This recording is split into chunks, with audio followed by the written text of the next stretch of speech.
ചിലർ ഒരു കാലത്ത് നന്നാവില്ല എന്ന് പറയുന്നതിന് മെയിനായിട്ടുള്ള ഉദാഹരണമാണ് അഫ്ഫാൻ.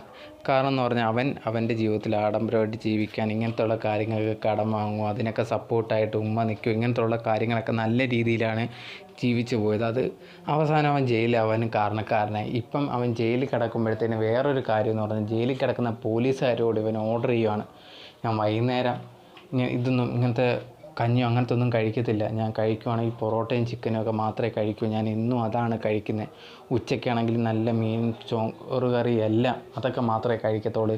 അതുപോലെ തന്നെ ജയിലിലായിരുന്ന സമയത്ത് ഞാൻ അല്ലെങ്കിൽ ജസ്റ്റ് ഒരു എന്താ പറയുക, ഒരു പേപ്പറൊന്നും വിരിച്ച് ഞാൻ അങ്ങനെ കിടക്കത്തില്ല, എനിക്ക് കുറച്ച് പായവും നല്ല രീതിയിലൊക്കെ വേണം, അങ്ങനെ ഉണ്ടെങ്കിലേ ഞാൻ കിടക്കത്തുള്ളൂ.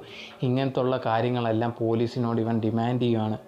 ഇവൻ ഡിമാൻഡ് ചെയ്യുന്നതിനനുസരിച്ച് പോലീസ് ഇത് ചെയ്ത് കൊടുത്തുകൊണ്ടിരിക്കുകയാണ്. ഇവൻ പറയുന്ന കാര്യങ്ങൾ, ഇവന് വേണ്ട ഫുഡും കാര്യങ്ങളും, ഇവൻ എങ്ങനെയാണോ ജീവിച്ചിരുന്നത് അത് മുമ്പോട്ട് ഇനിയും ജീവിക്കാൻ ജയിലിൽ ഇതേ കണക്ക് കിട്ടും എന്ന് വിചാരിച്ച് അവരുടെ അടുത്ത് പറയുന്നു. പോലീസ് അത് ചെയ്ത് കൊടുക്കുകയും ചെയ്യുന്നു. എന്താണ് ഇവിടെ നടക്കുന്നതെന്ന് മനസ്സിലാവുന്നില്ല.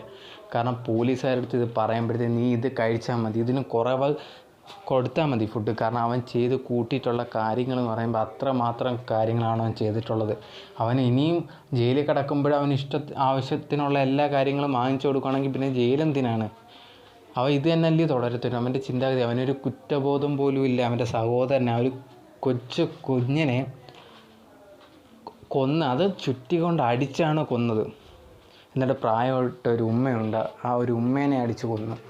മാമി സ്വന്തം ഉമ്മയെ കൊല്ലാൻ ശ്രമിച്ചു. എന്നിട്ട് പോലും ഇവനൊരു കൂസലും ഇല്ല. ഇവന് വൈകുന്നേരം പൊറോട്ടയൊക്കെ വേണം, അവനതുണ്ടെങ്കിലേ ഇറങ്ങത്തുള്ളൂ, ഇല്ലെങ്കിൽ അവൻ കഴിക്കത്തില്ല. അവന് എങ്ങനെയാണോ അവൻ ജീവിച്ചിരുന്നത് അത് ഇപ്പോഴും ജീവിക്കണം.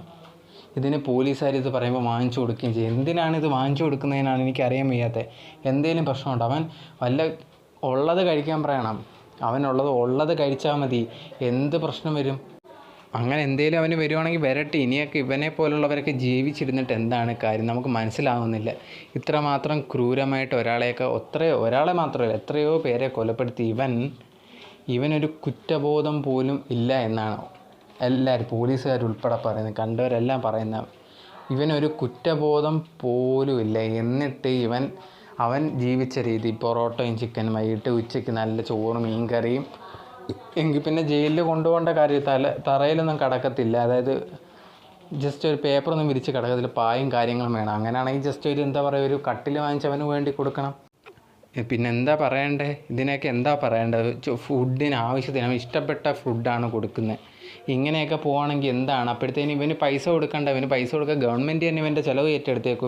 ഇവന് ഇഷ്ടമുള്ളതെല്ലാം വാങ്ങിച്ചു കൊടുക്കും. ജയിലിലാണെങ്കിലും അവൻ ഇഷ്ടമുള്ളതെല്ലാം ഇനി വാങ്ങിച്ചു കൊടുക്കും. എനിക്കറിയാൻ വയ്യ. ഇവനൊക്കെ കടുത്ത ശിക്ഷ തന്നെ കൊടുക്കണം. ഇത്ര ക്രൂരമായിട്ട് കൊലപ്പെടുത്തിയതിനൊക്കെ ഫുഡ് അവന് ഇഷ്ടമുള്ളതെല്ലാം വാങ്ങിച്ചു കൊടുക്കണം.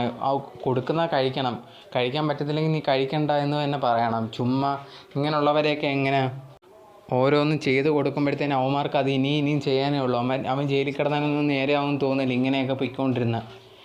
എല്ലാവരും പറയുന്ന കണക്ക് അവന് കടുത്ത ശിക്ഷ തന്നെ. അവന് കുറ്റബോധം പോലും ഇല്ല. അതിനർത്ഥം എന്ന് പറഞ്ഞാൽ ഇതൊന്നും വലിയ കാര്യമല്ലെന്നാണ്. സോ എന്തായാലും പോലീസും അതുപോലത്തെ കോടതിയൊക്കെ അവന് അർഹിക്കുന്ന ശിക്ഷ തന്നെ കൊടുക്കണം. എല്ലാവരും ആഗ്രഹിക്കുന്ന പോലത്തുള്ള ഒരു ശിക്ഷ തന്നെ കൊടുക്കണമെന്നാണ് എനിക്ക് പറയാനുള്ളത്.